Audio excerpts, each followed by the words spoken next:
You are listening to the Why Smart Women podcast, the podcast that helps smart women work out why we repeatedly make the wrong decisions and how to make better ones.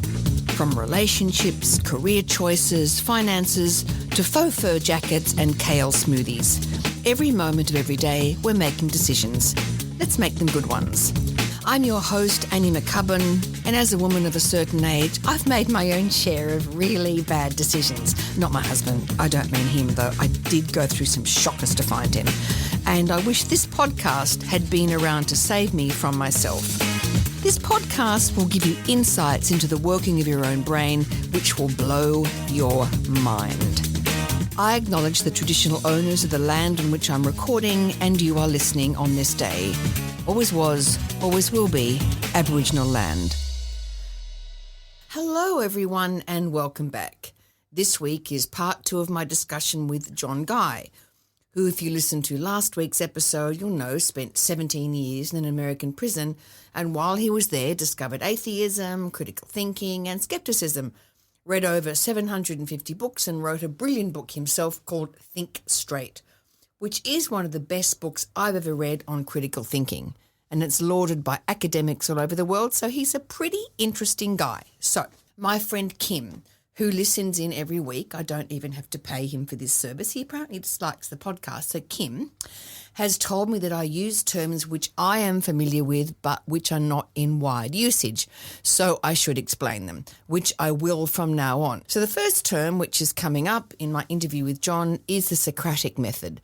So very simply, this is just where the teacher doesn't just directly impart knowledge, but asks probing, thought-provoking questions to kickstart a dialogue between teacher and student.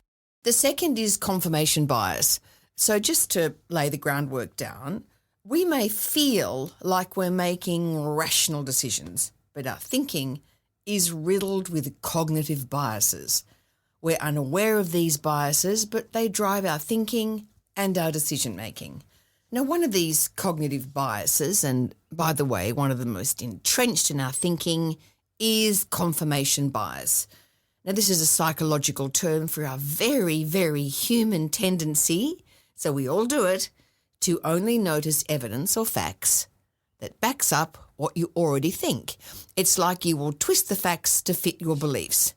And remember, it's unconscious, so you don't know you're doing it unless you apply some critical thinking to the issue. I'll give you an example from my own life. I'm sure my husband won't mind. Actually, he might. Anyway, so wet towels on the bed. I'm always complaining that my husband has a shower and always leaves his wet towel on the bed. He says that is not true and he always hangs it up. So who's right? Well, me, clearly. But apart from that, this is how that particular drama evolves. My brain only notices when he leaves his towel on the bed and doesn't register when he hangs it up. His brain only notices when he hangs it up and doesn't register when he leaves it on the bed. Remember, this is below consciousness. We're simply trying to back up our current beliefs.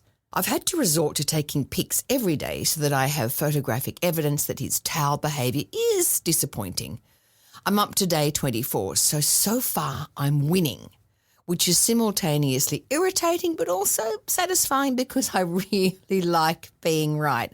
I'll keep you informed, listeners. And Kim, when you're listening, please let me know if I've used any other terms which require an explanation. Back to my interview with Jon. We discuss what it's like to write a book. So if you're thinking of writing one, I reckon you'll find this pretty interesting. And we discuss how we simply can't trust our memories. So next time you're in a discussion, argument with your partner, and you find yourself saying, I distinctly remember saying to you, can you please book the tickets to Dear Evan Hansen? And he says, no, you didn't. I said I was going to check with Paul and his partner first, and you go, no, you didn't. And he says I was standing in the kitchen unstacking the dishwasher, and at that point, you know you're right because, well, that never happened. Anyway, hope you liked the episode. So stay tuned because we're about to hear from Jon Guy. Hello, Jon. How Hi, are you? Annie. Hi. I'm doing great. Thanks for having me back. Oh, my absolute pleasure. Anytime. I was just complimenting you on the extraordinary book that you wrote. Yeah, My thank books, you. because my books, I wrote took me 5 years to write the first one, but then I've got a narrative through it, a story. So I blame it on that, trying to sort of link the critical thinking flaws to the characters. But yours is incredible, and the research in it is amazing. I think mine was from pen to paper to it being published was about 4 years, and 3 of those were in prison. So it took 3 years in prison is like probably like 7 years not in prison because that's all I had to do, right? So Yeah, exactly. Right. Yeah, I guess I wrote mine while I was working, but I wrote the second one in 1 year, but by that time I'd sort of got a handle on trying to write it. I had the same characters, so I had a handle on, Mrs. Kovačic's going to do this and she's going to make this cognitive flaw, and it was a little bit quicker, but it's a business, isn't it, writing? It's a business. yeah, It's for sure. incredibly difficult. And did you get those moments when you'd go, oh God, I don't know what I'm doing. What am I doing? This is awful. Did you have those moments? That's kind of how I started. Really? Yeah. So when I first sought out to write the book, I didn't intend to write a book at all. My goal was to write a little in prison they have these little like groups, right? Like not like self-help groups, but like treatment groups to help you figure out anger management issues or domestic violence or drug abuse or whatever. And I wanted to develop a curriculum for a inmate taught group on critical thinking. So basically, my idea was that I could have this packet and give it to Joe Schmo, and Joe Schmo inmate could go over this packet in group, and it would be kind of like a self-taught class.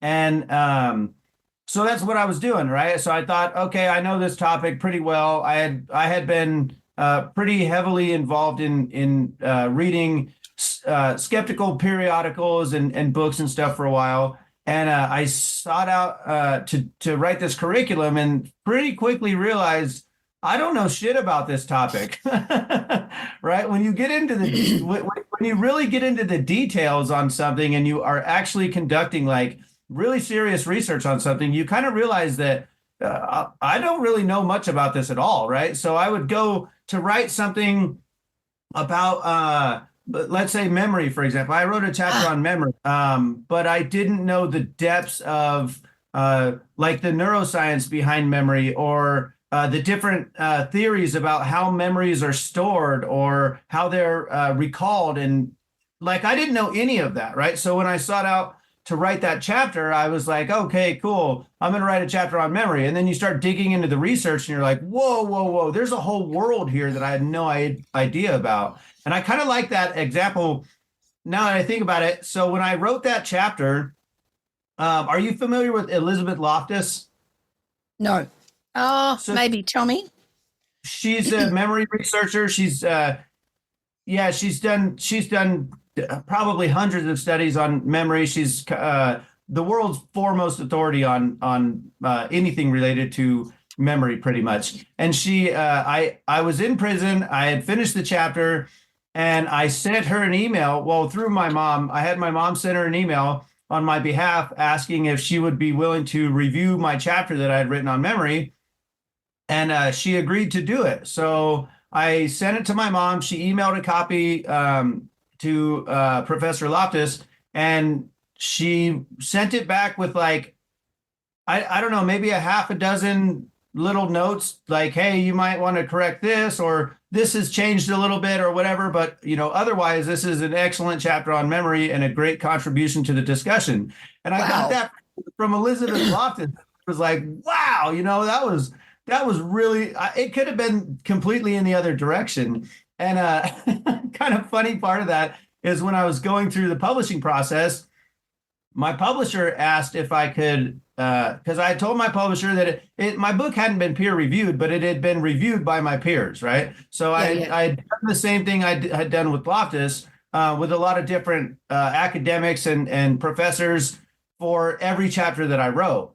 And then my publisher had asked if I could get any of those people to write like a short blurb endorsing the book, so that he could take it to the editorial team to vote on whether or not to accept the book for publication.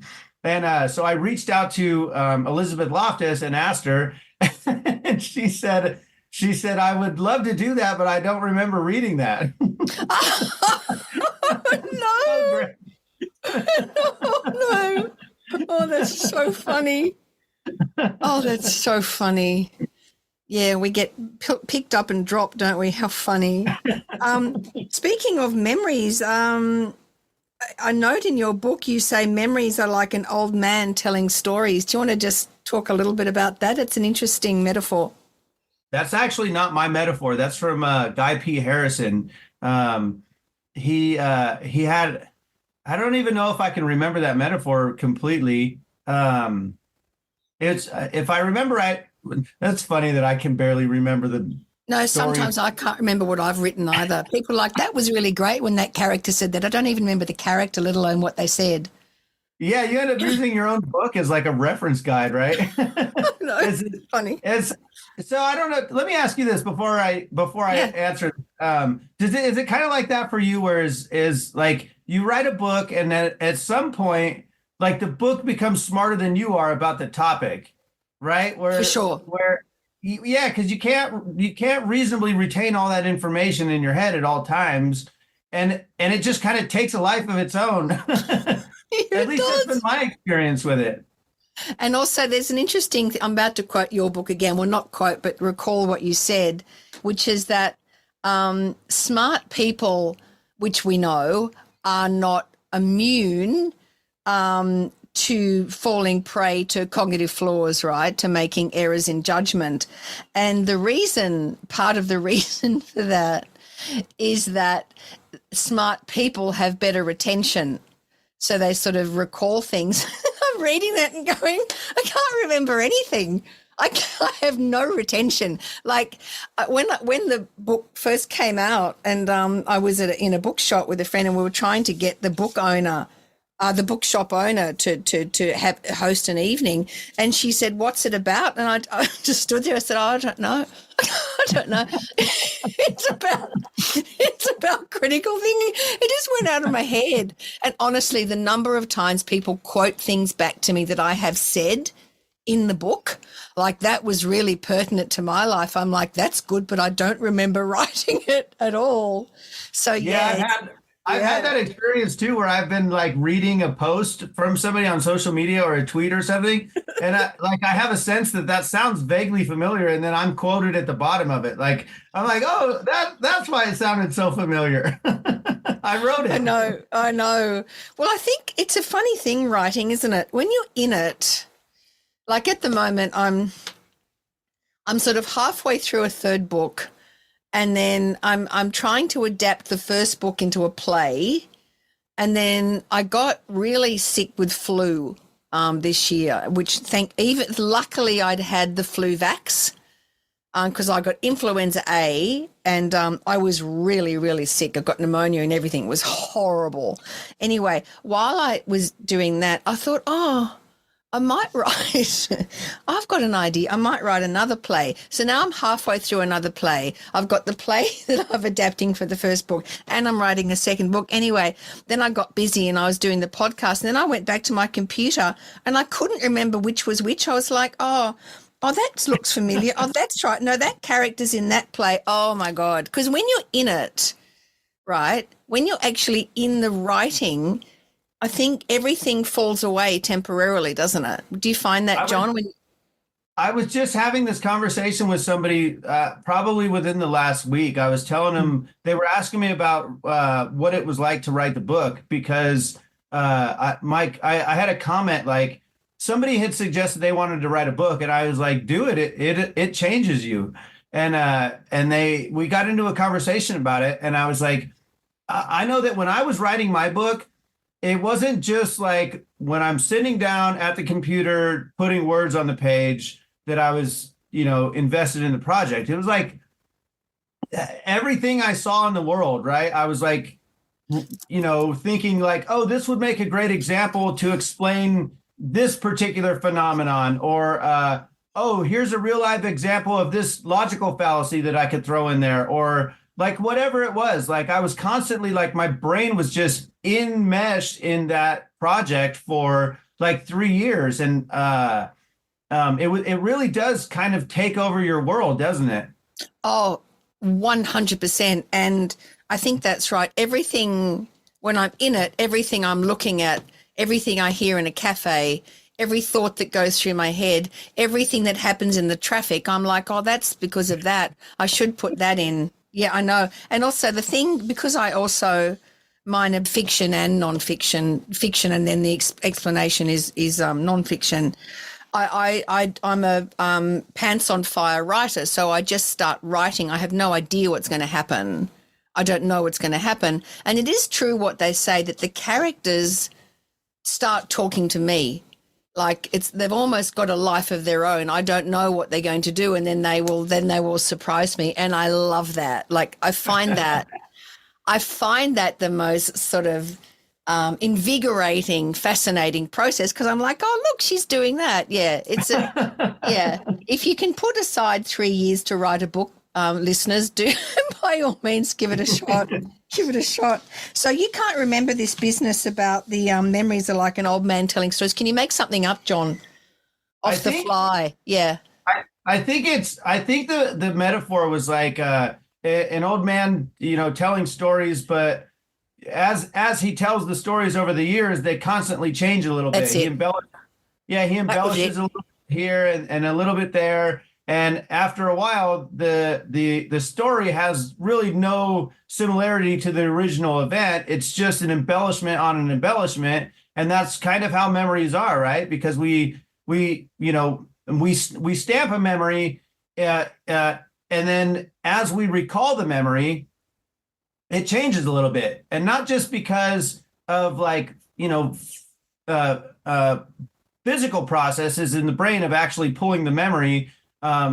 But we've changed, right? We see the world a little bit differently than we did when we stored the memory, and we have different ideas and different ideologies and different beliefs about everything, and all those things they influence the memory themselves. So it's not like we don't have to purposely be changing the memory. The memory is changing itself on its own, completely outside of our awareness. So as time goes on, your memories they're not just gonna, like, we kind of think that memories like they fade over time, right? Which is true. They do fade over time, but they also change over time. Wow. Like I obviously was aware that memories are not pristine and they change over time. I had never heard that before. That is so interesting, that our own worldview, our beliefs over time can actually unconsciously infiltrate the memory. Yeah, because our memories are associative, right? They're associative. They're associated with all the other information that's stored in our brains, right? So because they're associative, they're going to associate with different things, like beliefs and not just beliefs, but like basically the way we see the world, right? Our worldview. Our memories become associated with those things, and when we go to recall them, it's not like they stay wedded into the original mindset that we were on when the memory was originally stamped. They change, and because we're pulling those memories with new ideas and new beliefs and new thoughts, the memory is going to change itself just by the nature of it. Where does that leave us then in relation? Because I guess, you might think, oh, I had this argument with my partner 3 weeks ago, and then my memory is this and his memory is that. And of course, we understand completely that our perspective on that and confirmation bias and the whole thing plays into that, and it changes and is not to be considered sacrosanct. But what about things like trauma? If somebody has been through, for instance, a traumatic assault, and then I guess they could be attacked. Let's say they get into the court system and they're talking about what happened to them, and it is very important that they are believed, is it not? Especially for women at the moment. We're in an absolute domestic violence crisis here in Australia. And it's interesting that we're talking about memory and the fact that memory changes and isn't valid, because women can come out and say, this happened to me. It was terrible. And then I guess their memory of the event can start to be questioned, and then the validity of it can be eroded, which is tricky, don't you think, in relation to this notion that memory is not to be trusted, and yet we need women to be able to say this happened to me and to be believed. Yeah, absolutely. We know from Elizabeth Loftus and others' experiments that eyewitness testimony is like the worst form of evidence, right? Because it's so skewed that that's unfortunate, because in the courts, it as far as science is concerned, eyewitness testimony is completely useless. But where the courts are concerned, it's like it's held on some huge pedestal, like it's the best kind of evidence there is. With respect to memory and traumatic events, I think what you're referring to is probably what researchers call flashbulb memories, right? So flashbulb memories are memories that they're stamped either during or because of some salient event, right? Like there's a lot of research on flashbulb memories in relation to big events like 9/11 or the Challenger explosion or something like that. And so in these studies, they will take participants and they'll ask them a series of questions, like the day after 9/11, for example. What were you thinking yesterday? What were you doing? Where were you at when you discovered the news? What did you do afterwards? What did you eat for breakfast? But things like that. And then they'll bring these participants back 2 years later, and they'll ask them the same exact questions to see whether or not those memories had faded over time, or if they had changed or whatever. And we know that they do, right? That flashbulb memories. It's kind of interesting what you said earlier about when you really feel something, when you feel strongly about something, you kind of associate that with being correct, right? And flashbulb memories are probably they're probably the most intense memories we have, because they're stamped because something significant happened, right? But they degrade at the same rate as any other memory. So when researchers brought the participants back from like 2 years later from the 9/11 studies, or the 9/11 events, I think I'd have to look, but I think it was like 25% of the participants, the participants correctly answered like 25% of the questions, or got them the same. Like one in seven didn't even remember taking the test. So it's not like, it's not like they just, that memory was stamped. It was a salient event, and they're going to remember it exactly like that for the rest of their lives. Like in some of the research papers, the participants will look at, I remember reading one where the participant said, "That's my handwriting, but that's not what happened." Wow. It's really, really difficult. So that's when people actually have witnessed the event, the flashbulb, or that's when they were in it. What about if I'm in the event? If I myself have been assaulted, is my memory still going to degrade over time? Can I be trusted to report on that? Well, I don't think there's any special memory that is immune to degradation or manipulation. I think all memories have the same what's the word I'm looking for? Like, they have the same fidelity success as any other memories, right? Some of them are going to feel more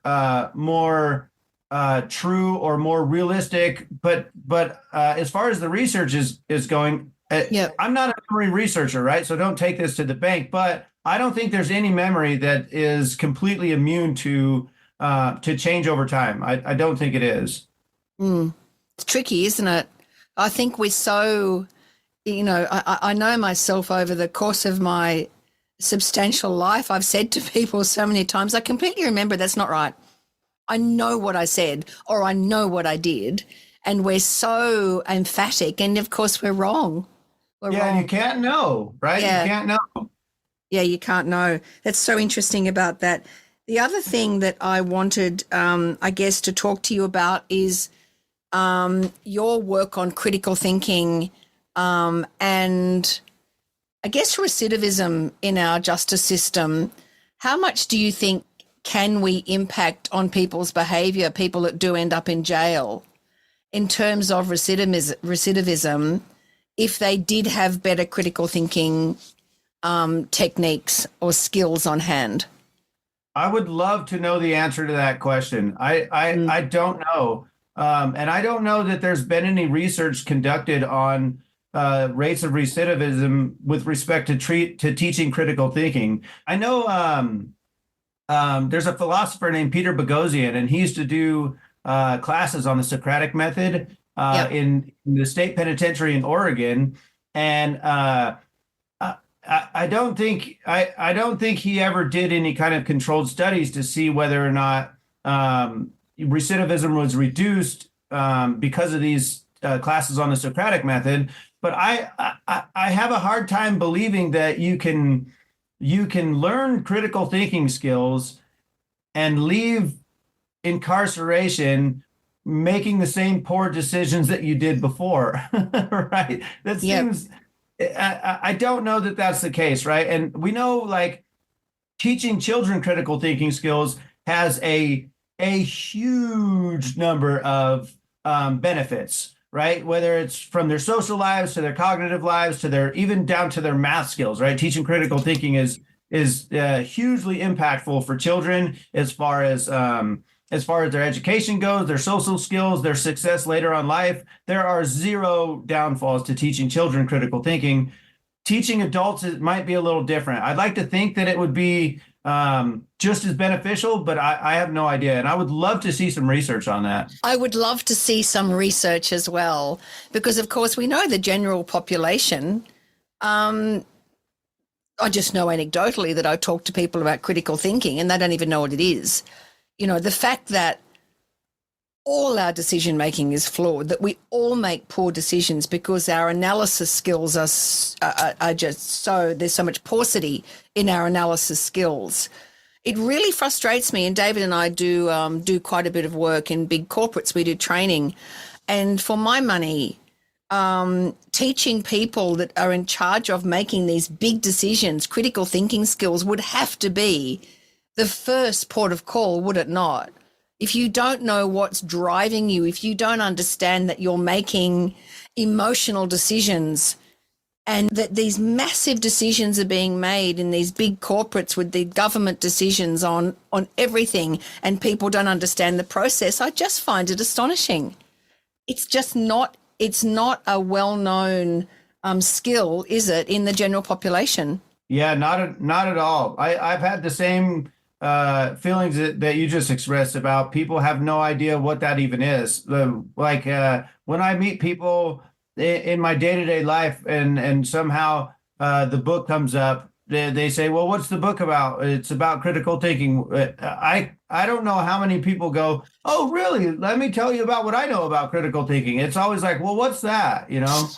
No, it's snap for me. What's your books on? Critical thinking, huh? What even is that?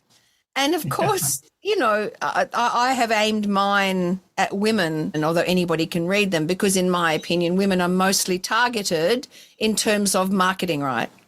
In terms of pseudoscience, the whole alt-med, the whole thing, it's very, very strongly aimed at women.